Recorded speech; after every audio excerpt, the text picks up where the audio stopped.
Гадаад мэдээний хөтөлбөрийн дараагийн хэсэгт дэлхийн санхүү аудитын салбарт ноёлдог KPMG, Deloitte, Ernst & Young болон PwC компаниудтай холбоотой нэгэн чухал мэдээллийг төлөвлөх болно. Австрали улсын засгийн газраас хяналт шалгалтаа чангаруулж эдгээр фирмүүдийн үйл ажиллагааг хязгаарлах зарим арга хэмжээг авч эхэлсэн байна. Тус улсын төрийн сангийн нарийн бичгийн дарга Даниэл Мулиногийн мэдгдснээр сүүлийн жилүүдэд зарим томоохон зөвлөх фирмүүдийн гаргасан шудраг бус үйлдэл нь зах зээлийн бүрэн бүтэн байдлыг алдагдуулж салбарын итгэлцлийг сулруулжээ.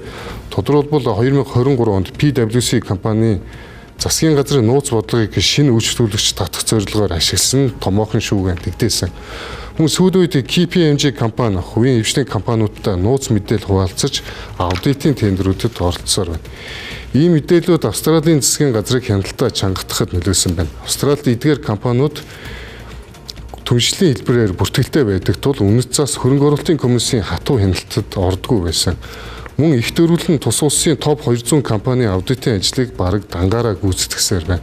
Засгийн газрын зүгээс ашиг сонирхлын зөрчлийг арилгах, зах зээлийн өрсөлдөөнт байдлыг хангахын тулд хэд хэдэн томоохон өөрчлөлтийг хилцэж эхлэв байна. Үүнд нэгдүгээрт компаниудыг ашиг сонирхлын зөрчлөөс сэргийлэх үүднээс аудит болон зөвлөх үйлчилгээний салбараа бүрэн тусгаарлахыг шаардах юм байна. Хоёрдугаарт аудитын компанид хувь нийлүүлэгч түншүүдийн тоог 1000 байгааг хуулийн фирмүүдийн адил 400 хүртэл бууруулах гэж компаниудад аудитын фирмээ илүү ойр давтамжтайгаар заавал солих шаардлагыг хуулиар тавих юм байна.